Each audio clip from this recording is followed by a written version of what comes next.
Hey everybody, there's a new patch for Mind Over Magic, and this one is the biggest patch yet. So many changes, and I'm pretty excited to go over them with you. So these patch notes were just posted about 10 minutes ago, so let's go ahead and start looking at this. So we'll start with the major updates. There's a big change to how challenging the game is. So this update adds new difficulty settings and major changes to balance and pacing, particularly over the first 60 days of gameplay. Future updates will focus on the mid game economy, improvements to combat, the underschool, and helping mages move more quickly around the school. Hopefully, that means teleporting. The new pressure setting controls the arrival of threats to mages and the school itself. Different pressure settings allow different event types and have different pacing. Pressure also controls how rapidly the fog advances.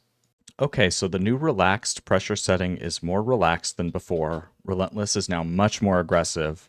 There's now a new balanced pressure setting that is somewhere in between. The new challenge options affect general difficulty, including starting staff, starting research, combat, conviction, and the conviction effects of fog. Randomized keywords for rooms is now independent of the other options and can be enabled in any mode. And then you've got Iron Mage save mode is a new option that lets you opt for restrictions that make it more difficult to reload to avoid negative situations. Basically takes the save scumming out of it. So let's go ahead and look at the game and see these different settings. So I'm just going to start a new game here. So we've got our relaxed, balanced, and relentless. And let me tell you, I've played the new relentless, and it truly is relentless. So let's go ahead and look at balance, since that's a new. I guess it says world events require attention and losing is a possibility, but there's time to recover from problems. The fog rolls in at a steady pace. Recommended for new players or those wanting a casual experience. I'm going to guess that the old Relentless is probably similar to Balanced. When you select a challenge type, you can also add different modifiers here. So we've got creative casting. Mages are highly resilient. Battles are not trivial, but do not require careful preparation. Hopeful horizons, meaning mages are insulated from the stressors of running a magic school. While battles will test your mage's progress, they will be manageable. Tenacious trials. Mages have some work to do to defeat their adversaries and keep themselves satisfied. Battles will challenge your mages. And finally, we've got Darkness Descends, where mages need to use every resource at their disposal to survive. Battles are extremely dangerous. I also like that you can randomize your keywords down here, and the Iron Mage save mode seems like if you want that kind of a challenge, that would be a good option for you. Wonderful. And I do want to show, so we'd clicked balance before. Let's go ahead into relentless. You've got the exact same options for battles up here. You can change these in any mode. You've also got the same randomized keywords in Iron Mage save mode down there. Let's go into the customized difficulty settings. So a lot has changed here. So we can see we can change the difficulty type and the challenge type customized difficulty. So we can see here that the challenge setting actually affects a lot more than just the difficulty of battles. You've got like when I change it, you see that all of these other things change. I guess these are enemy health, but you've got your fog proximity effect, which basically is the amount of damage the fog is going to do to your morale as it gets closer. So on Tenacious Trials, it's small, and on Darkness Descends, it's large.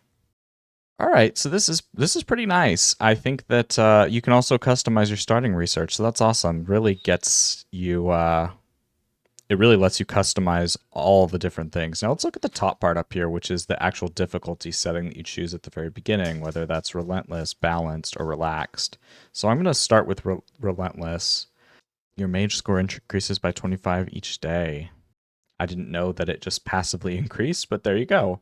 Event duration impactful. Oh, wow, there's settings even above. Oh, wow, yeah, I guess you could like go like full challenge mode with this. You can also disable specific event types here. So, I mean, it looks like all the events are here, so that's pretty nice. Overall, the difficulty changes, I think it seems like are going to be really good for the longevity of this game, because I do have to say that I was kind of a bit burnt out just because I didn't feel any real challenge. Like, there was times when things would go wrong, but like overall I knew my colony was fine. So it's pretty exciting because I think in my testing so far, like, I haven't really felt secure, at least not really in the first 30 or 40 days. So let's look at existing save compatibility. So existing saves are going to default to the pressure of relaxed and challenge of hopeful horizons. Many effects have changed, so this gives you a chance to get a sense of the update before tacking on the difficulty levels. You can modify difficulty settings for an existing game using the escape menu at any time. When you overwrite a game that is older than this version, we will make a backup so you can return to that if needed. Any active events and existing saves are canceled because they changed how the pacing and everything works. So that's kind of interesting. What notable changes are there? So first off, we've got arcane scrolls are just no longer in the game, and they're no longer required for research.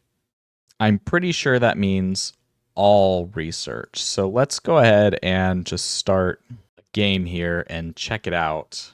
All right, so you can see there's no scroll cost anywhere in the research tree anymore. So the only cost for researching is the actual lightning energy required to research. So that's exciting. Kind of opens up research a bit more and a bit quicker, I think. Death saves have been removed from the game completely. Mages reduced to 0 HP are now at death's door and must be transported to a medical bed for a revive ritual before their timer expires, or they'll die permanently. Okay, so let's test out this new death save update. And unfortunately for Andrew here, he's our test subject. All right, so there's this poor little body here at death's door for 11.8 hours. He'll need to be revived at a he'll need the revive ritual performed at a medical bed. So let's watch. Also, I didn't see this in the patch notes, but they changed the way that the ghost paths. So they'll actually just run right through walls and take items and bodies right through walls, which you'll get to see right here. All right, so he's been taken to a medical bed. So you can see we've got the revive ritual here. You just need any mage with a water 1 skill and 12 wormweed pods. We'll just have the ghost do it again. All right, and it takes 1 in-game hour for the revive ritual. All right, there we go. Andrew is resurrected, but he does suffer a trauma. So traumas don't last quite as long. I think you can change how long they last in the customization settings. But yeah, so you'll be able to revive the mage that way, and they get a trauma. Trauma lasts much less time. There are now new forms of trauma with different kinds of effects, not just conviction penalties. There are new events, and most existing events have been updated. Poltergeists now appear from rifts that can be battled before the poltergeist even arrives. All natural iron sources are now in the Underschool. Some iron can be mined before doing any battles. The iron that you can mine is going to be in this room right here, and that's going to be your only source of iron on the overworld map part. All the rest of the iron is going to be from the Underschool. Medical beds now cost less iron. I'm not sure what they were before, but I can tell you that now medical beds cost 10 iron, along with 6 phoenix flower and 6 ice petal. Speaking of medical beds, the new nurse's office room has a simple requirement and speeds up healing, but impacts conviction negatively. So let's go ahead and look at the nurse's office. I actually just built one up here. I believe that keywords are randomized in this, so I'm not sure if lofted is the default keyword, but this nurse's office has 1 room keyword, in this case lofted, and you also need 2 or more medical beds. So pretty easy to make, and healing does happen faster in this room, so let's go ahead and check out how much faster. So healing 5% per hour because of the medical rest, healing 2.5% per hour because of water-powered healing, and healing 2.5% per hour because it's in a nurse's office. So 50% faster because of the nurse's office. I don't know if this is in the patch notes later, but might as well mention it now. Medical beds are now charged with water casts. And when they're charged, the mage resting in them actually is going to heal faster. So that's pretty exciting. I think that you can actually disable, if you don't want them to fill up the medical beds, you can do that here. You can do that when you click on the medical bed. You can click cancel fill, and they won't fill up the water level anymore. But I think that probably for this one, we should probably keep it full. Mana Burst is the new human faction power. Each cast in or out of combat has a chance of costing no mana. The Underschool is now open by the first Repel Fog ritual at the very beginning of the game. There were some assorted balance changes included in this patch as well. I'm not going to read through them all, but the one that jumped out at me is that losing or fleeing a battle no longer ends the room invasion, so you'll have to deal with those as they pop up now. There were also a number of quality of life changes that were just implemented with this patch. I'm not going to go over all of these either, but feel free to pause the video here if you want to read through them. The ones that I think matter the most are that you can now select the wand type of your starting mages, and there's also a new slider in battles to speed up or slow down battle animations. So to specify the wand type, you just click this drop down just above the wand elements down here. So if I want a fire mage as my first one, I can just keep re-rolling. Another thing that they changed is that when you re-roll, you can see the race changes. Before, it was always just the same race no matter what, so that's pretty exciting. You can really customize exactly what you want now from the start. There are also a number of fixes that occurred this patch. The only one that I'm going to go over is the ladder fix, so I'm excited about that. I actually encountered that issue while I was playing my Let's Play, so it's pretty nice that we won't have to deal with that anymore. Other than that, there was just a few various things that they fixed, but glad to see they're squashing some bugs. Anyways, those are the patch notes, or at least the ones that I think are the most impactful to the game. So if you liked the video, give it a thumbs up. Anyways, thanks y'all, and I'll catch you next time. Bye.